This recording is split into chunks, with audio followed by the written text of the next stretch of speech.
هل هناك علاقة بين الغنى والفقر والإصابة بالسرطان أم أن المرض لا يفرق؟ لا، هو ما بيفرقش، بس هي لها علاقة بالجهل. بالجهل. أيوة. له علاقة حقيقية بالجهل. قل لي يعني كيف يقود الجهل إلى الإصابة بالسرطان؟ عايز اقول ايه، في جهل تطوري، يعني زي مثلا على سبيل المثال مثلا في مصانع، في بلاد كتير قوي كان عندها مصانع، زي ما كنت بقول لحضرتك وصلوا للمرحله التصنيعيه الكبيره، كان عندها مصانع، اكتشفوا ان المصانع دي بتضر بالبيئه وبتضر بالمواطنين بتاعتهم، ولقوا ان هم بيصرفوا على علاج هذه الامراض اكثر كتير قوي، فابتدوا ينقلوا المصانع من المناطق بتاعتهم ويبيعوها للدول الناميه. طيب فابتدت تعتمد على فقر حضرتك فاهم قصدي؟ ايوه. الان هناك مصر على سبيل المثال، هناك حملة في بعض الصحافة المستقلة المصرية حول التلوث الموجود في المزروعات، أنها تسقى بمياه الصرف الصحي، حول أن البحيرات ونهر النيل أيضا ترمى في مخلفات المصانع، وهذا بيهدد الثروة السمكية. الناس بتاكل سمك ملوث، بتاكل خضار ملوثة، بتشم حياة ملوثة بالكامل. هل لا دوت هذا له تأثير أيضا في ارتفاع نسبة الإصابة بالسرطان؟ اديت الناس فيه مؤكد ان هو اي تلوث بيئي، يعني عايز اقول لحضرتك ان المجاري فيها مش بس، يعني عايز اقول ابسط حاجه فيها هي المخلفات العضويه. المخلفات العضويه اللي هي البراز بتاعنا والحاجات دي، اللي اسوء منها هي المخلفات الكيميائيه سواء جايه من المصانع، وبتحتوي من المجاري على نسب املاح عاليه جدا، مثلا الكادميوم والالومنيوم، كل ده بيترسب في المزروعات والناس كل ده بيترسب. وبعدين هو ده ما بيحصلش هنا بس، ده بيحصل في كل حته في العالم ما فيهاش اتباع للنظم ويبقى عليها كنترول، وبيغيب فيها الضمير البني ادم. يعني عايز اقول لحضرتك حاجه برضه في الاخر، اي حد فينا ممكن يعمل اي حاجه. يعني احنا كنا بنعمل دراسه مره على بعض انواع الفراخ، عارف بيجي لهم حاجات، حاجه سالمونيلا، بيجي لهم حاجه اسمها السل. نعم.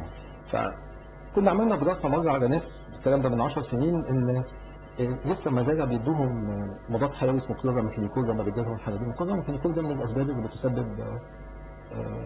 بتسبب السرطان وبتسبب الابلاستيك انيميا، بتسبب الانيميا شغل الدجاج للناس. ساعات بتدوها، المفروض ان الكلوراميثينيكول ده بيقعد في جسم الدجاجه مثلا شهر على بال ما يطلع، فبمجرد مثلا لما كان يدوا الفراخ ولما الفرخه تقيم دماغها راح دبحين.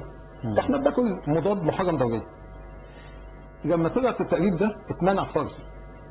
وهي دي حضرتك فايده الصحافه المستقله وفايده وجود عين اخرى انها تشوف وترقب ويعيني عليهم. بس الان ده يعني الشعب المصري بقاله 20 سنه عمال ياكل زباله. ما انا بس عايز اقول لحضرتك وده موجود في شعوب اخرى. عايز اقول لحضرتك حاجه يا احمد، يعيني عليهم اللي ما عندهمش صحافه مستقله.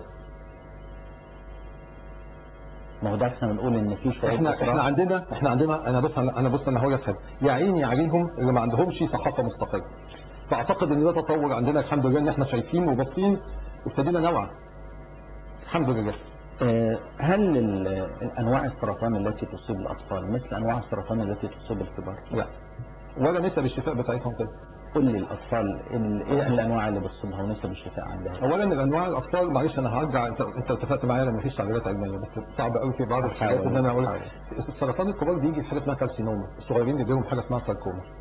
الاطفال الصغيرين الخلايا بتاعتهم متجدده قوي وبتستحمل الضربه القويه جدا بتاعت العلاج الكيميائي والاشعاعي. العلاج الكيميائي ونسب الأطفال بيستحملوا العلاج الكيميائي أقوى من الكبار مئات المرات، ونسبة الشفاء في الصغيرين بتوصل ل 80 و 85% في الدول المتقدمة. وأنا لما بتكلم على شفاء أنا بقول شفاء كامل، يعني حياة طبيعية كاملة، حياة مش عايز أقول طبيعية. هي دي بقى الدور بتاعنا دلوقتي بالتقنية الحديثة، وزي يبقى عندنا مستشفيات حديثة ان انا اعرف ان الولد ده هيخف باذن ربنا سبحانه وتعالى. بس العلاج اللي احنا بنديه هو علاج هو نفسه متعب قد السرطان، لان هو علاج سام للخلايا اسمه سايتوتوكسيك دراج، سواء العلاج الاشعاعي او العلاج الكيميائي. فكيفيه تطوير هذا العلاج عشان ما يديش اعراض جانبيه تؤدي مثلا ان انا في يوم من الايام الولد ما يخلفش او ما يطولش او يبقى عنده اتب او مثلا الكلى بتاعته تبوظ او الكبد بتاعه يتاثر. هو ده الفن دلوقتي في العلم الحديث بتاع علاج السرطان. انت من اكثر من 20 سنه وانت مهتم بعلاج الاطفال تحديدا من 25 سنه. نسب الشفاء بتلاحظ انها بتتقدم؟ قوي ما شاء الله. بتحققوا نسب ايه في المستشفى؟ حضرتك لو كلمت مستشفى احنا لسه فاتحين ما بقالناش سنتين، يعني احنا سنتين بالظبط 7/7/2009 كان بقالنا سنتين. عندنا مبدا في السرطان وفي العلم عندنا بنقول ان انا ما اقدرش اطلع احصائيات، لان معظم الاطفال دول بياخدوا علاج من 3 ل 5 سنين. علاج السرطان طويل قوي، علاج فيه 6 شهور و9 شهور. فلازم يعدي على العيان بعد ما يخلص العلاج 3 ل 5 سنين عشان اقول ان المجموعه دي مجموعه معينه وبحجم معين ان 80% منهم بيخف. لكن اقدر اقول لحضرتك حاجه، كان لسه عندنا مؤتمر كنا عازمين فيه 36 استاذ من امريكا واوروبا، فكنا بنطلع الاحصائيات بتاعه المستشفى. نعم.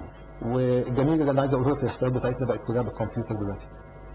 يعني العلم مهم قوي والاحصائيات مهمه قوي قد الدواء ما هو مهم.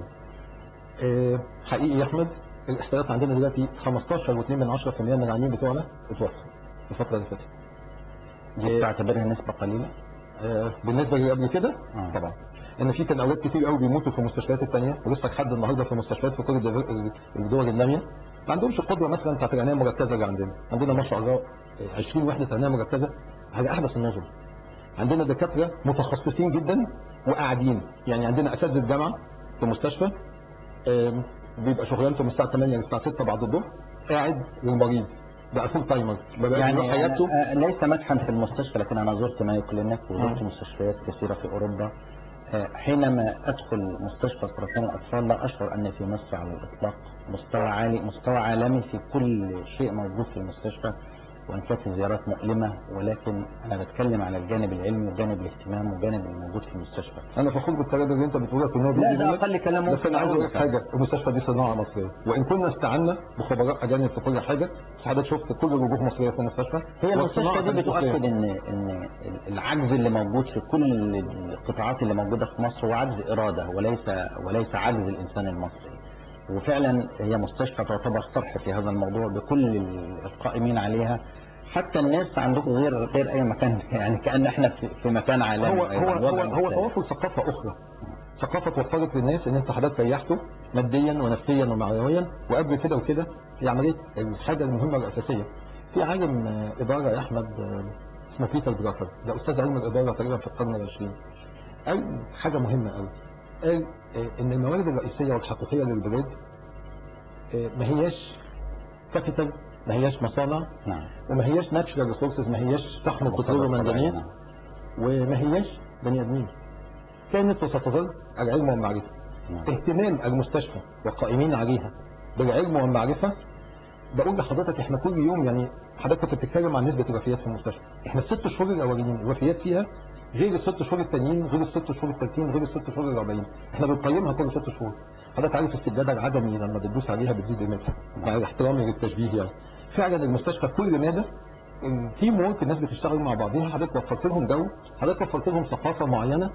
ورغم ان انا عايز اقول لحضرتك حاجه، حضرتك كنت بتقول انها بغض النظر عن مصر وبغض النظر عن معظم الدول العربيه، لان المستشفى دي انتوا بتستقبلوا مرضى من كل العالم العربي. ايوه فندم، تستقبلوا الفقير والغني وعلى مجانا. حضرتك شفت بنفسك.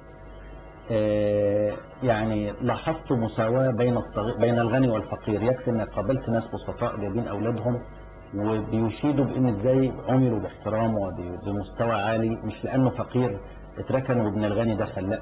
يعني دي كانت ايضا من الاشياء اللي انا لمستها بنفسي في الموضوع.